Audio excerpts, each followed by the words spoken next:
Hey everyone, welcome back to your Dawn of Autonomy podcast. I'm Dawn Zoldai, your host, the CEO of P3 Tech Consulting and the publisher at Autonomy Global. We just ended a great month that we dedicated to the theme of security, sponsored by Echodyne. And now that it's July, we are in a month that we're focusing on global ops. And FIXAR is our month sponsor. We have with us here today Basil Fainveits. He is an incredible person. You're going to hear all about him. He is the CEO and developer of multiple drones, and we'll learn more here in a minute. And then, of course, Maggie Schuster. For those that have been a fan of this show and of our former Drone Law Connections Clubhouse, you all know Maggie because she used to be our host, but now she's in a brand new role at FIXAR. Doing great things for them in North America with these amazing drones that we're going to be talking about today. So thank you both for being on the show today. Thank you.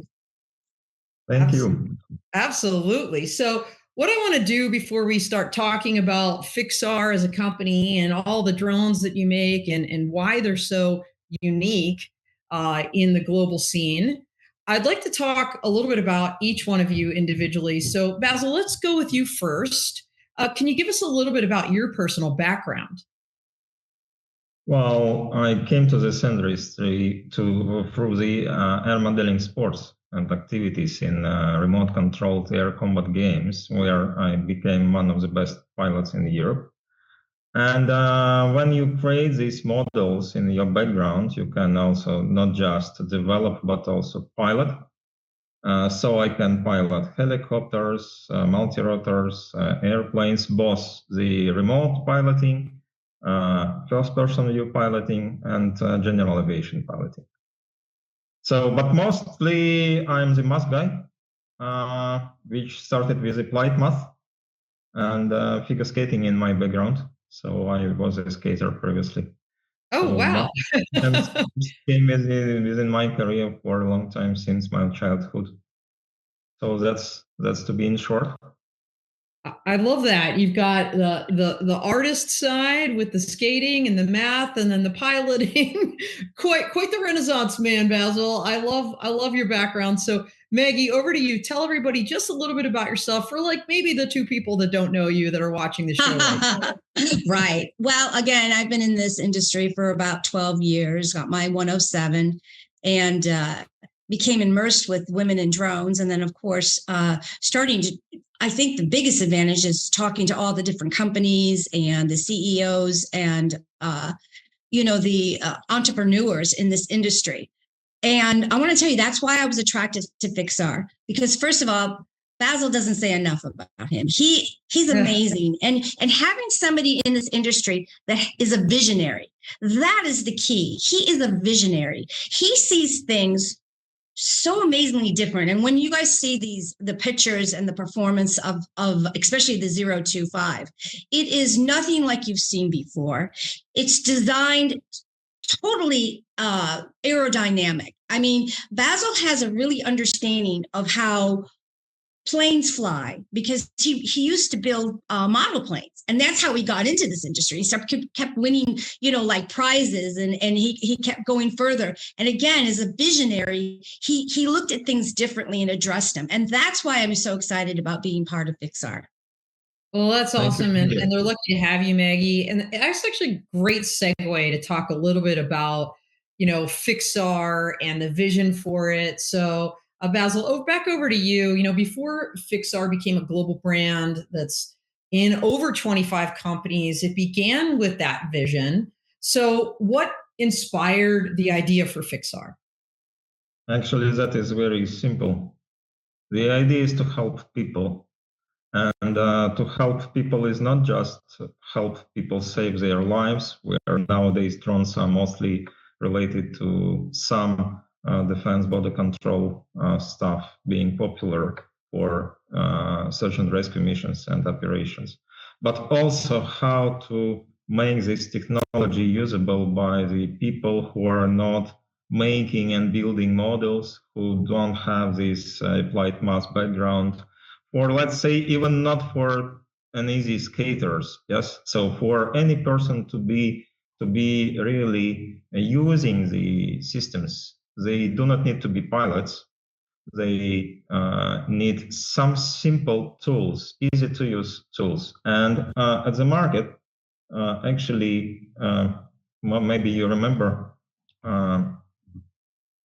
there was a boom of quadcopter systems. Yes, there were, yeah, in the early days, for sure. And in the early days, yeah, and they became popular because of simplicity. Yeah. Yep. So the question was, can we build the UAV that is simple, which means takes off and lands vertically like copters, or even more simple than copters themselves, but flies like an airplane, having these endurance characteristics and long distance flights characteristics without complex mechanical parts or tilt systems or any other dead weights, which typically most of the VTOL systems have, because, you know, most of the VTOLs, they are systems of compromises. And what others control by hardware, we wanted to control just by software. That's why like applied mask comes in. Yeah. When you have a very simple means reliable and robust hardware parts, that means that the software should be the key point here, but software is way faster to develop and control and adjust rather than the hardware. Yeah. So where everyone else is controlling the modes of flights by hardware, we do that control by software. That was the main reason how to make the system actually reliable, efficient UAV platform ready to perform where others fail.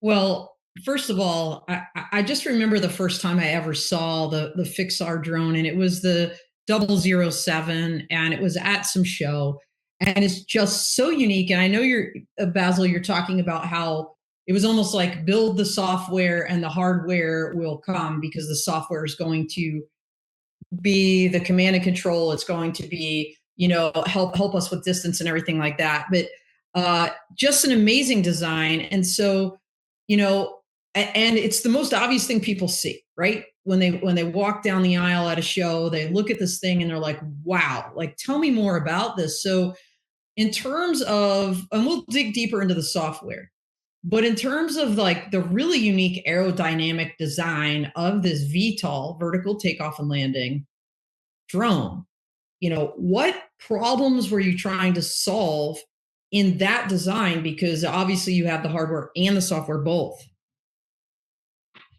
Well, very good question, because actually the problem is complexity of the VTOL drones. They are either complex in terms of the control and in terms of transition from hovering to level flight and back transition from level flight to hovering and landing. Right. With all the dependencies of wind gusts, with all the bottlenecks of dead weight of mechanical parts and etc. So, and taking that in mind, I had an idea that maybe we do not need to do that transition. Maybe we can fix the system somewhere in between so that we don't transit from multi-rotor mode to airplane mode. Right. And you don't do the back transition from airplane mode to multi-rotor mode.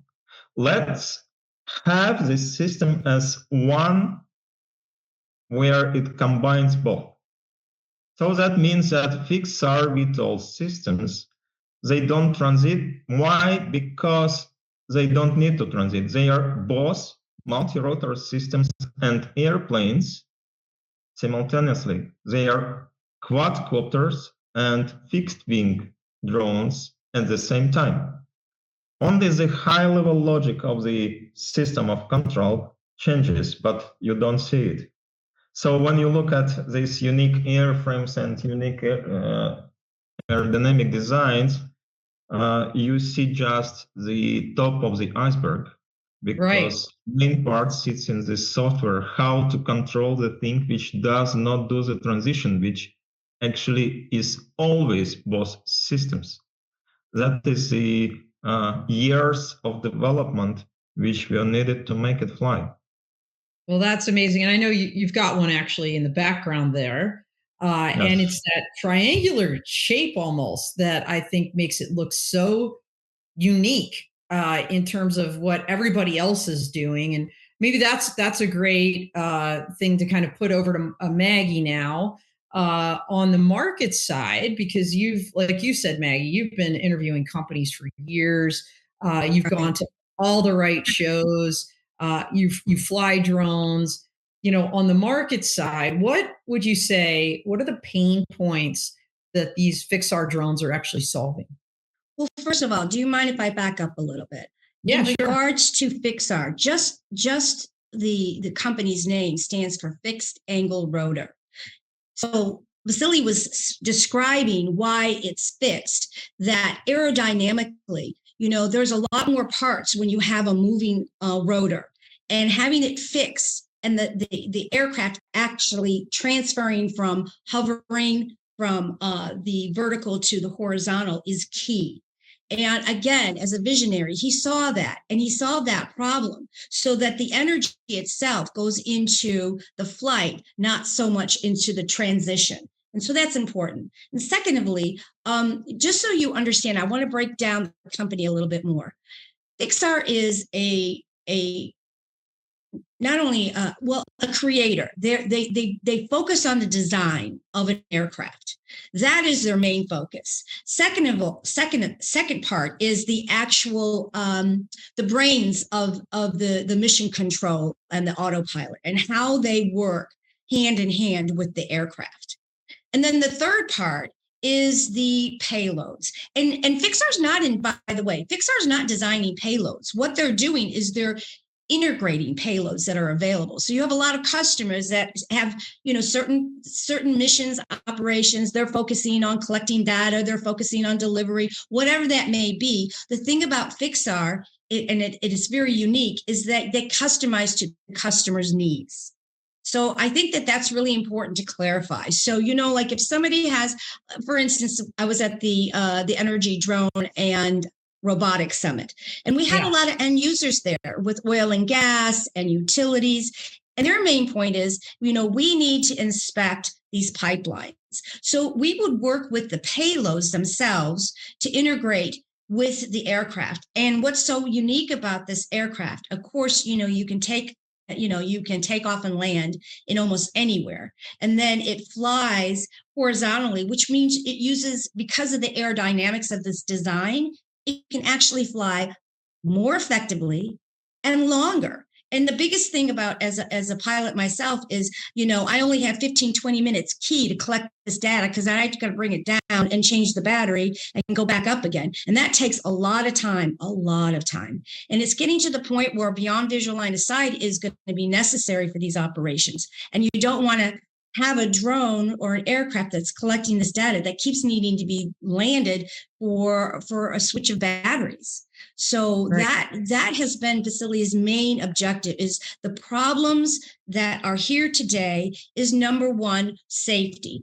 FIXAR is all about safety. And they want to make sure that, especially when there's areas that are dangerous, like, inspecting a high tower or something like that, detecting gas, you don't want to put people in danger. And so that was the one thing that Vasilii did is focus on this new platform that replaces people in dangerous situations. So that's number one. And then again, the other problems that he addressed is longevity. Something that's going to fly and collect the data, and you don't have to interrupt because you have to change a battery. And then thirdly, I think it's so important with this new technology, with especially the 025, that it not only, and we'll go a little deeper into it, but not only does it fly a long time, 3.5 hours, but that it can actually carry more than one payload. And I'll let Vasilii tell you all about it. But those are the issues that he's really addressed. We're number one, with this new industry, we're replacing manned aircraft for unmanned aircraft. So we're keeping everyone safe, right? And we're being more efficient. It doesn't cost as much to put a helicopter, to put a drone out there as a helicopter. And I'm probably talking to people that already agree and already know that. But that's really important. That was the one thing that he wanted to address. The second is trust and compliance, operating, again, beyond visual line of sight, which is very, very prominent right now. Everyone wants to be able to do that. With the FAA cooperating, it's going to be more possible, especially with this new administration. We need to show that these drones, these automated autonomy drones are safe up in the air and can do the mission. And that's another thing that Vasilii is really focused on, is making this mission plan autopilot trustworthy, reliant. And the communication is there. And we can go dive deeper into exactly what that means. And then third, the logistics, public safety. I mean, you think about, again, public safety, utilities, oil and gas, law enforcement, agriculture. Agriculture is huge. And you want something reliable. You want something that if you put in a mission plan, if you say, okay, I want you to check this field for any plants that are distressed, or if there's a drought, because again, we found infrared a fantastic tool to see where there's drought or where it's overwatered. Those are things that are reliable. So once you put this in the mission, once you see these issues and these problems, and you find that one aircraft, one drone, one program, one company can solve these problems, it's just a no-brainer. Well, yeah. So thank you, Maggie. That was a great explanation. And I'm going to go back over to Basil because Maggie mentioned, two key things when you think about drones today. Mission safety, of course, is always a priority, and autonomy, which, that enables scalable, repeatable operations for a whole range of market use cases. So Basil, how does FIXAR's software and AI technology enhance those two things, UAV technology, autonomy, and mission safety both? Well, actually, for me, autonomy equals safety, because when you look at even a general aviation emergency situation cases, 80%, or I would say more than 80%, based on the statistics, yes, actually human factor results. So less human intervention is to the system, the more robust and reliable the system is, which means autonomy, if it is cooked in the right way, is the safety, or it is a tool how to approach the safety. Meanwhile, we must understand the technological layers where the artificial intelligence is useful is not the low level, it's the high level of the system. The low level of the autopilot system is still the real-time decision-making algorithms on board. So this is mostly math. When we speak about data processing and use cases implementation and use case scenarios implementation, when the computer vision system, for example, needs to be a replacing part in GPS-denied environment flights. This is the approach for safety, where the artificial intelligence is reasonable to be used. When the high-level big data processing is being done on board, and because of the results of this real-time data processing, the command is given to the low-level system of the autopilot to change the route or to chase the target, or some other use cases and implementations are possible. In this way, for example, as one of the next steps, which is technologically already here, but on the regulation part not yet, you know that, that actually the mission control can be done on board without having the pilot or the operator on ground, where the artificial intelligence will replace the ground operators which are now there mostly because of the regulations. Right. And this is also the part of the BVLOS regulations, and this is also the part how we need to tell to the authorities that the technologies, they develop faster than they bring the regulation rules. And this is a key point, how to bring the autonomy and safety to the UAV industry. Meanwhile, at the moment, we have an approach with low-level autopilot system, which is developed by FIXAR for FIXAR, meaning proprietary, no open source, which means data safety. And the high-level AI system, which analyzes the data from the sensors on board. And this helps the system actually work in harsh environments, in GPS denied environment, and even when you have night flights and in GPS denied environment, this computer vision system can help you implement the mission fully autonomously. It can also help you with the use case implementations and the other scenarios where the camera by control is implemented. When you track the object, for example, by the camera, and the coordinate of this object is directly given to the autopilot, and then the system is starting to follow the ground, for example, vehicle, or the ship, or the boat, or like whatever. Yeah, this is where AI sits. Meanwhile, we have the autopilot proprietary developed by FIXAR based on the control by software, what others control by hardware. We have the proprietary radio communication protocol, which is used for telemetry and video stream online. Enables safety in your software and in your system. Could you kind of elaborate a little bit more on that and how you built all this into the design? Yeah. So this is the example. What has just happened is the example of technological dependency. So the AI will handle it, yeah, in future.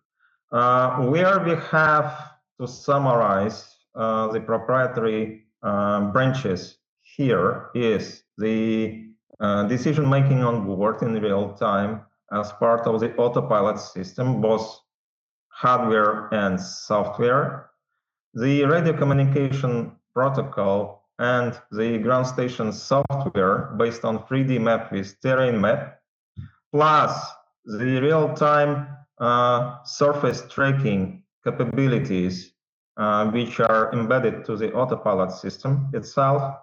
And all this is low level. And on high level, the real-time data processing with a system of control sitting on top of the autopilot as part of artificial intelligence, where AI is analyzing the data in real time and is adjusting the mission if needed, giving the commands to the autopilot. So this is when we speak about the technological approach which we have here at FIXAR in a very high level topic of discussion. All this being together actually let us tell the story about the dependencies, the dependency on the radio communication, the dependency of navigation, and the dependency of the human factor. So, by the way, I forgot to tell also when we speak about these autonomous flights and autonomous missions, in Europe, when actually the automatic transmission in the car industry came, people were against automatic transmissions. Everyone wanted to have the full control using manual transmissions. Yeah. And you know what? Now no one wants manual transmission. No, you can't even find a stick shift unless it's in some, like ancient car. Right, right. So true. But in the very beginning, people were afraid. Yeah, they wanted the feeling of control. In reality, they didn't need this control. Who wants to control manually with these three pedals? The car, when you can control it easily, with automatic transmission. But the feeling of control is psychological factor. And that is what we have had at FIXAR when we started sales. We started sales of autonomous systems, but people wanted manual control. Right. And we downshifted the system, well, for them to look like a manual and semi-manual controls. So actually, now you can control FIXAR systems with USB joystick, with Bluetooth joystick, with PlayStation joystick, with Xbox joystick, whatever. You can control it with RC transmitter if you are a professional pilot. Yes. All these capabilities are available, but it is very interesting that people, when they receive this capability of manual control, they rely on automatics and on autonomy. Why? Because it is easier and simpler. That is how we initially started. I love that. And, you mentioned earlier, and, we did get cut off, but what's really key now, right? What we're seeing, not just on battlefields across the nation, or across the globe, but also within homelands, like jamming, spoofing, GPS denial, it's almost routine now. So when you think about beyond visual line of sight flights and long distance flights, to be able to make sure that those connections are reliable and secure is really key. And I think one thing we keep hearing about with regard to FIXAR is that your UAVs can't be jammed or spoofed. Obviously, it matters. How is this possible? Actually, this is again coming as a branch of the technologies which we developed. Yeah. As I mentioned, we have proprietary autopilot system where autopilot means not just the flight controlling system, it's also the navigation system. And our system is relying on the inertial measurement units, which we have at least two by default, mostly where the additional GPS sensors are just the additional sensors. So in case of jamming or spoofing of GNSS, for example, GPS lost situation, or initially you start to fly in GPS denied area, actually the system will continue working using the IMUs.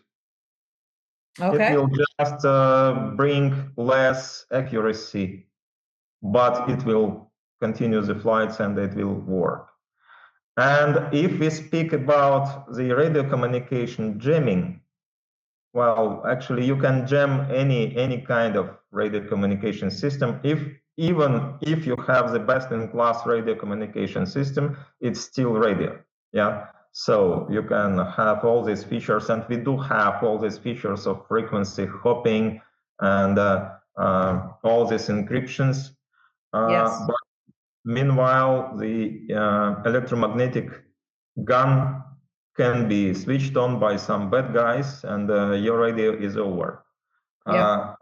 This is what we have just experienced when the communication was lost. Yes. Yes. So you can't avoid it. You can develop better systems, but initially you need to change the whole approach. And we changed the whole approach at FIXAR because FIXAR does not rely on radio communication system to fly and to implement the missions. Why? Again, because it's autonomous system. It flies autonomously.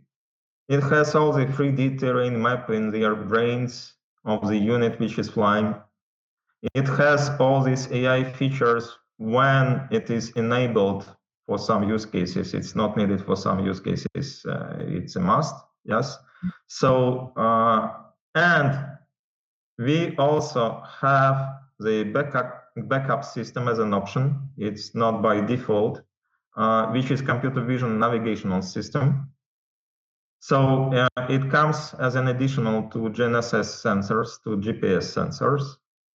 And in case of no trust to GPS, which means GPS was spoofed or jammed, actually, instead of these sensors, the computer vision navigation system is activated, which uses both RGB and thermal sensors, plus real-time measurements from the LiDAR sensors to the terrain, which is part of surface tracking system.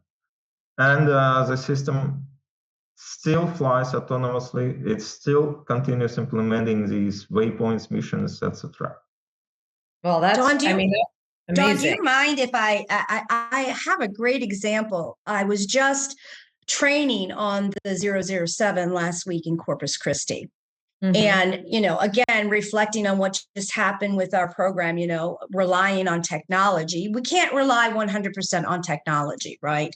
The climate right now is they see the good in AI, autonomous, but they also are, general public is leery of, can we trust this?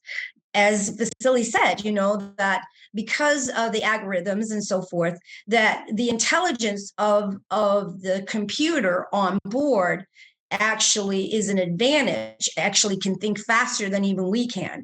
And I'll give you a great example of this. Again, flying the 007. This is my first flight. And, I'm used to controls. I'm used to, flying a drone that, that I do manually. And I was just like, I was in the same approach where do I want to trust this autonomy system to actually complete a mission? And I was flying, and within 5-10 minutes, my app dropped. Nothing regarding the system of what FIXAR had, but my app dropped really quick. And I already had the 007 up in the air flying. And it was so reassuring. Matisse, my trainer, was just like, don't worry, the drone knows what to do. And it actually flew the mission and landed while I'm fiddling trying to bring the app back up so that I can get full control of it if I need to. But that's the example of what Vasilii is trying to tell you, that it is so intelligent that once you put a mission in, it actually goes from the mission planning to the aircraft. And that aircraft has a computer on board that will tell it exactly what to do. And it will also acclimate to, the weather, the wind, obstacles. It's an amazing platform. And I can't reiterate the difference between this technology and what we're used to as drone pilots is tenfold. It has really opened my eyes of what we can do, especially when it comes to beyond visual line of sight.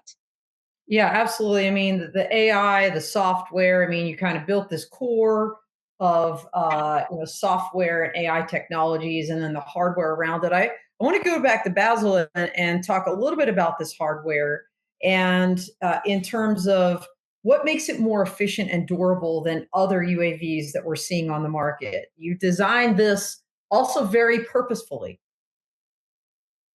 Actually, Dawn, let me please comment on Maggie's feedback. Yeah. Sure. When you do BVLOS flights and operations, you may experience power losses. For example, if you use your laptop systems or handheld systems for ground station, actually you may have like battery losses. Battery can even discharge faster than you expect, and the unit can be flying. Or sometimes, we are relying on Microsoft products, and sometimes Windows can be not that much reliable, to be honest. So, and to avoid these dependencies, the Autonomy comes, steps in, and the Autonomy helps avoid any unexpected situations here. Still, for the navigation reasons, one of the key features which I didn't tell yet of FIXAR navigational system is not just two IMUs. Two IMUs are used, so that gives some features of autonomy level. Still, we are speaking about orientation, and most of the orientation is done via the azimuth orientation. We need to understand, the direction. Yeah. And not just coordinates. Coordinates typically come from these GPS, GNSS sensors, or they may come mathematically with the IMUs, as I described at FIXAR case. Still, orientation in most of drones which are in the market, like 99%, I think, the orientation is achieved via the compass, via the magnetometric sensors. It just gives you the direction, the orientations to the north, and that's it. Yep. And in case of magnetic field anomalies, in case of environment flights, in case of fly over people or urban territories, when you fly over power lines, when you do power line inspections, you always experience, or like mostly you will experience, the magnetic field anomalies. And that is why the compass calibration procedure is needed in most of the drones when we speak about open source solutions. That is why some other brands, they typically have these more advanced sensors. Still, we simply don't rely on magnetometric sensor. And again, why? Because we have two very accurate IMUs on board. And our navigational algorithms are based on the IMUs. This is like you can continue your trip even if you become blind, and even if you can't hear, you can still continue your trip. Why? Because you have the brain, the real brain, not just the brain which pretends to be a brain. That's awesome. Just incredible, the thoughtfulness of this design for beyond visual line of sight, for reliability, for durability. And so let's talk a little bit more about durability, because you have a unique material that you used in terms of the hardware and some other things you also thought through in creating this design. So let's talk about that hardware and the durability, which we kind of were talking about, and went more to the software again. But tell us a little bit more about that durability. Let's ask Maggie here, because for me, Well, using composite materials is usual thing. Yes. I created these models. What is more important to hear is the end operators, and Maggie acts as an end operator. She has been trained. Exactly. And let me say, the composite of the FIXAR design is Kevlar, carbon fiber, and fiberglass. And the reason that Vasilii and FIXAR has utilized these composites or this material is because it's lightweight. And being lightweight, it's more proficient, but also it's really key that it can carry payloads. For instance, the 007 NG carries up to 28% of the maximum takeoff weight, and the 025 reaching an industry leading 40%. So keep in mind, both of these aircrafts are under 55 pounds, which is really important, especially when you have beyond visual line of sight operation. They want, the FAA and the government wants to see drones up in the air, but that can cause less damage. And when you're relying on AI, when you're relying on autonomy, things happen. And, with the aircraft that's less than 55 pounds, as opposed to a manned aircraft, or even some of these other aircrafts that can fly on gas, they're heavy and they can cause more damage. And they can also be very dangerous for life. So keep in mind that these drones are lightweight, but can carry For instance, the 007 NG can carry one payload about 4.4 pounds. The 025 can actually carry two payloads, approximately 20 pounds. And it's only 55 pounds. Look at that. That's 40% of the aircraft is focused on the payload. And that includes the batteries, that includes the computer on board.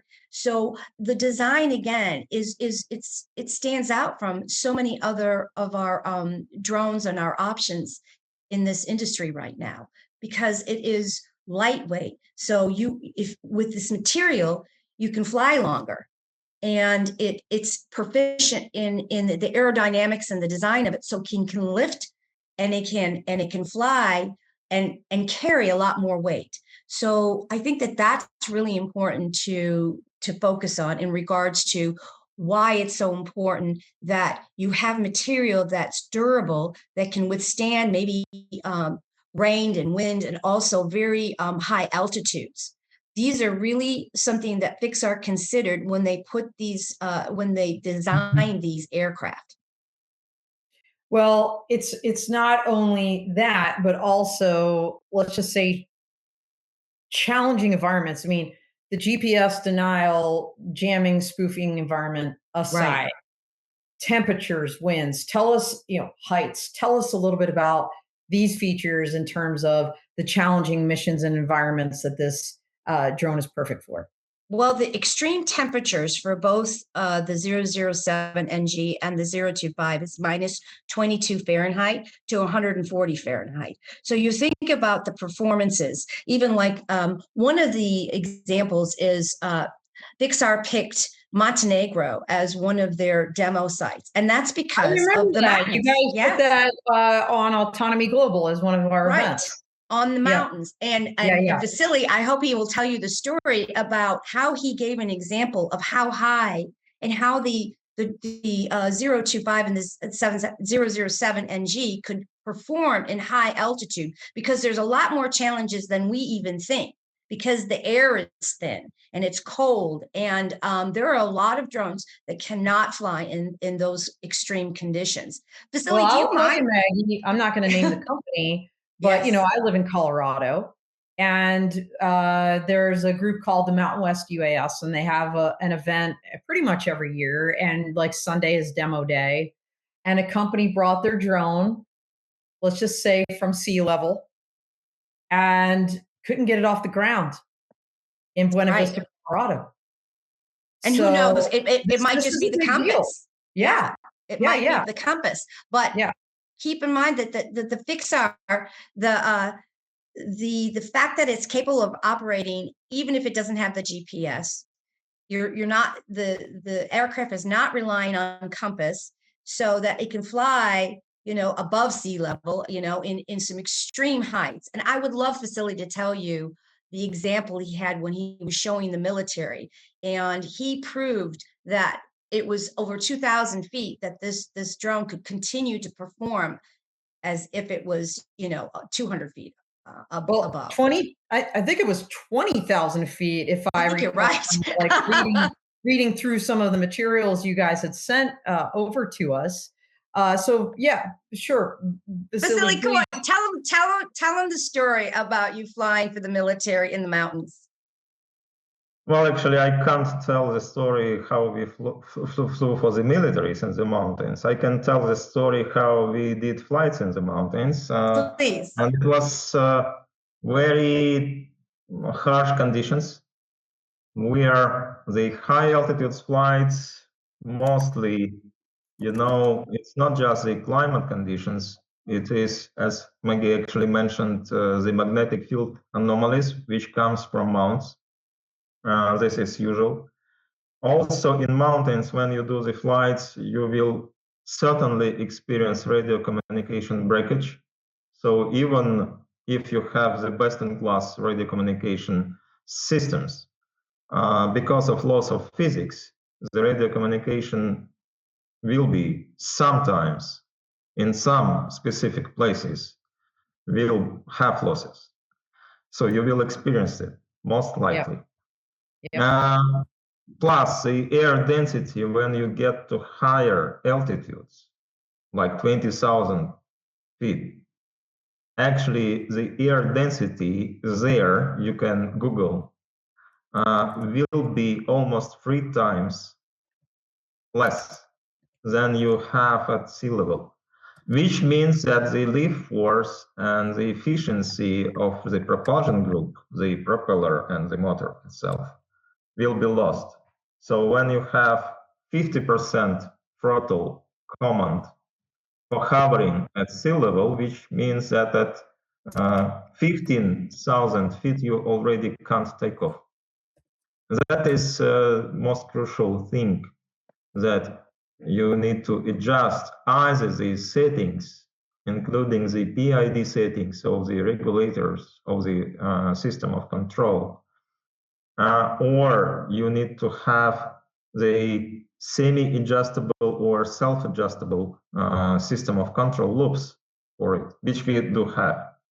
And also, when we speak about this level of trust, in our case, we have the trust in total, which is almost 4 times higher than the maximum takeoff weight, which means that we have better trust force to have the high altitude flights enabled. So we had several use cases in high altitude flights in the mountains. It was, for example, one of the use cases which I'm very proud of was at Himalayas. Oh, wow. And, yes, and it was a combination of factors. First, the climate changes from plus to minus in like minutes. Wow. The weather conditions, wind gusts, and also the altitude there was 20,000 feet. And to be honest, we were not the only system which could take off. One Israeli company could also take off there at that place. Okay. But we implemented the beyond visual line of sight flights there successfully, where others could not perform. And that's again because of the autonomy. Because how can you control the system when you have radio communication and RC2 link being broken? Wow. Nowadays it can be like easily. Amazing. Dawn, I want to point out. We're looking at this thing right now, and it's just beautiful. And all the different, components that go into it, the software, the mission profiles that you've specifically designed this for, including GPS denied, and some of the most challenging and extreme environments are amazing. And for all of these reasons, you all have been recognized. I know you were front runners in some recent awards programs. So tell us a little bit about that. Wow. Well, maybe ahead, I can give a comment to summarize these efficiency levels. Yeah.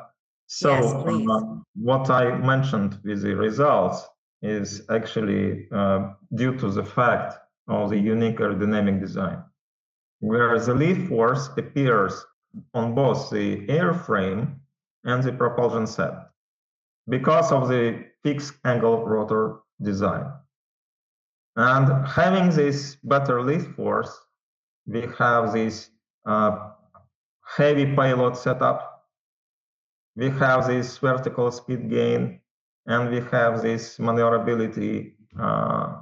Actually, the vertical speed gain is limited by software. The hardware limit is 12 meters per second. It's very fast gaining the altitude. Wow. And when we speak about this structure and this body of our O25 product, then all this frame, this triangle, this central part, this wings part, this stabilizer part, they are generating the lift force during the flight, and only this rear part is not generating the lift force. which means that actually more than 87% of the area of the body of the unit itself is generating the lift force. This gives the efficiency. It's not just the aerodynamics, it's not just the materials of the frame, it's not just the software and the navigation system. It's the combination of all these factors inside one product. Yeah, it's amazing. We're watching it fly right now. Just unbelievable what you've done here. It's really an engineering marvel, to be honest with you. You walk around any show, you're not going to see anything like this. And so I love how it just really, really stands out. So lots going on. You've come so far. You had the 007, the 025 is the larger model. What is next? We're getting really close to the end of our time, and I want to make sure that we talk about where people can learn more, where they can find you next, how they can connect. So I'll start with Maggie, and then we'll go over and end with Basil. Well, I'm glad you had the opportunity, Dawn, to see it yourself. It was the first time that we actually had a demo at the AUVSI conference in Houston. So you could actually see the impact of just the design itself. And I'll tell you, the buzz at the show was, we've never seen anything like this before. Right. And then now that you've listened to Vasilii and his ideas and what he was trying to accomplish in the fact that everything. A lot of times you'll see drones and they all look about the same, right? They're designed the same, even the fixed wings. This is so unique, this triangle. And like he said, it's actually 92% of the surface contributes to the lift during the flight. It means that it uses less energy to stay airborne, which becomes critical to altitude. Yes. But again, this is unique. And the 007 has been out since 2020, the next generation. In between the 7 next generation is going to be the 007 LE, which is long endurance. So Vasilii and his team are actually using the same concept body of a 007, but they're lengthening the wings, giving a stronger motor and stronger batteries to give it more flight time. Because again, most of our end users are wanting flight time, longer flight times. And then, of course, the 025, with it flying 3.5 hours with 2 payloads that can actually, collect data, maybe LiDAR, and also do a live video all at the same time. I mean, that's amazing. And actually, the 025 is now out of R&D and going into manufacturing, producing. So this is going to be in the hands of our end users, we hope, by the end of the year. Okay, that's amazing. Really, really exciting. All right, yes, so you all heard it here first. We've got a 007 LE coming down the pike. We've got the 025 in the pipeline available by the end of the year. So Basil, tell us a little bit more as we close the show out. Any concluding remarks you want to make, and how can people learn more about all the amazing work you're doing with these drones? Well, first of all, I would like to point out several bullets. One bullet is the commercial rollout of the O25 model across North America with utility, commercial, and public safety launch customers. Of course, the Blue UAS application. Yes, so leveraging our secure supply chain to meet needed standards.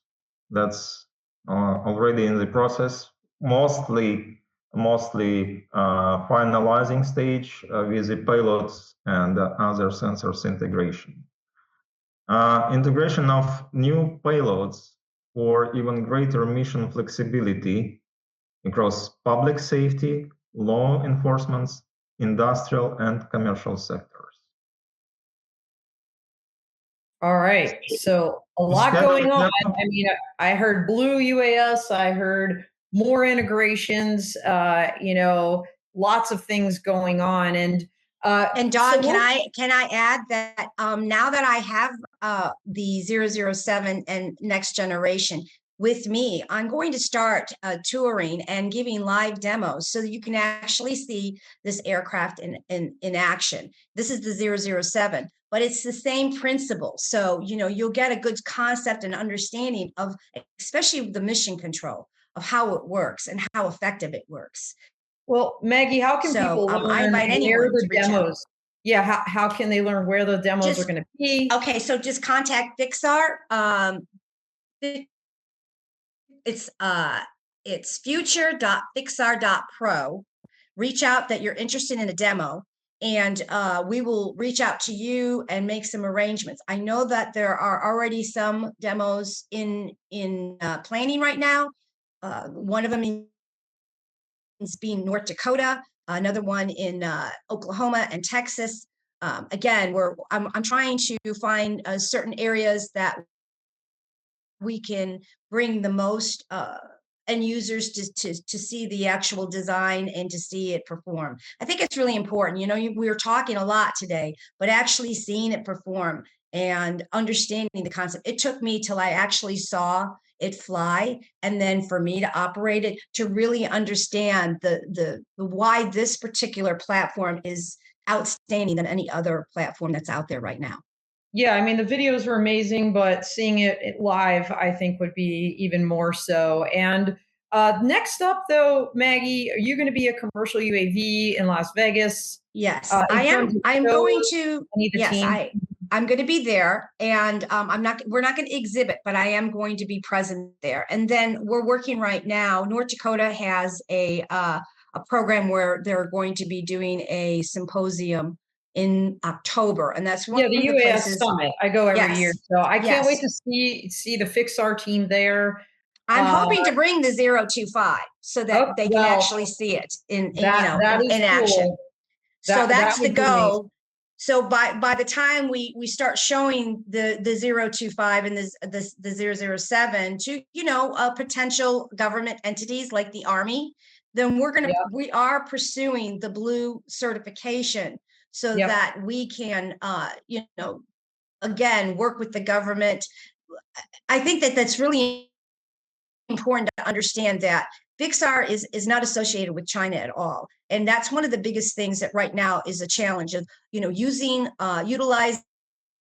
this technology without the interference of certain countries. And I think that's important to know that FIXAR is from Riga. And then we also have FIXAR Global here. It's an American entity. And so we really, really pride ourselves to working with the government so that we can get this platform out and used by the government with the safe and security concerns that they have. Yeah, absolutely. Well, it's been an eye-opening experience learning from Basil in particular, the visionary behind these platforms, the inspiration for them, the thoughtfulness that has gone into them, kind of how it's evolved over time and where the company is going now with this big North American, launch, especially of the 025. So we look forward to continuing to watch FIXAR fly and soar. And we really appreciate you guys for sponsoring Global Ops Month. Keep your eyes open later for an article. We'll elaborate a little bit more on some of these things. And of course, reach out to FIXAR to learn more and to find out when their demos are going to be. So thank you again. We are at time. We're a little over time, but thought it was worth it just because we missed a little bit there in the middle. But thank you so much. We are out here.